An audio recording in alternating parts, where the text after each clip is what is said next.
அது வேறினும் தலைநிமிர்ந்து வாயாத வெண்மா முருகா. அதாவது எந்த நேரத்திலும் எந்த சூழ்நிலையிலும் யார் எதை சொன்னாலும் தலை நிமிர்ந்து பாயாத பெண்மானை தேடி வந்தேன் என்று யாரை சொல்லுகிறார்? வள்ளியை சொல்கிறார். அந்த முருகன் வேடனாக வந்த முருகப்பெருமான் வள்ளியை சொல்கிறார். மேலும் அந்த வள்ளியின் இடத்திலே மான் ஒன்று வழியாக முன்னாடி தான் போனது என்று சொல்ல தாரையை காட்டுகிறார். மான் போன தாரை தெரிகிறது என்று சொல்ல வேடனே மான் போன தாரை தெரியவில்லை, நான் போன தாரை தான் தெரிகின்றது என்று சொல்ல உடனே கண்ணெதிரே தோன்றுமான் அது கனிமுகத்தை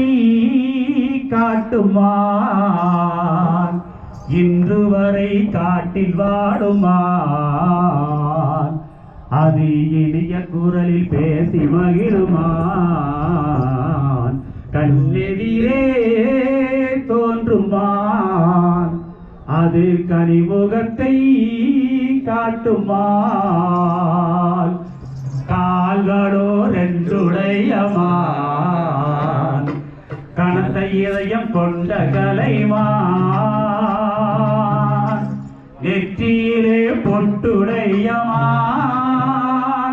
அது நீல நல்ல நிறமுடையமான் கண்ணெதிரே தோன்றுமான் அது கனிமுகத்தை காட்டுமான். கண்ணெதிரே தோன்றுமான் கனிமுகத்தை காட்டுமான் என்று வள்ளியை சொல்கிறார். அந்த இடத்திலே நீ வந்த வேலை தெரிந்து விட்டது என்று சொல்லி அண்ணன்மார்களை கூப்பிட்டு விடுவேன், மரியாதை அப்புறம் போய் என்று சொல்ல மானுக்கு அடையாளம் மட்டத்தும் சொல்லுகிறேன் கேள் என்று சொல்லி மானுக்கு அடையாளம் சொல்லுகின்ற பாடம்.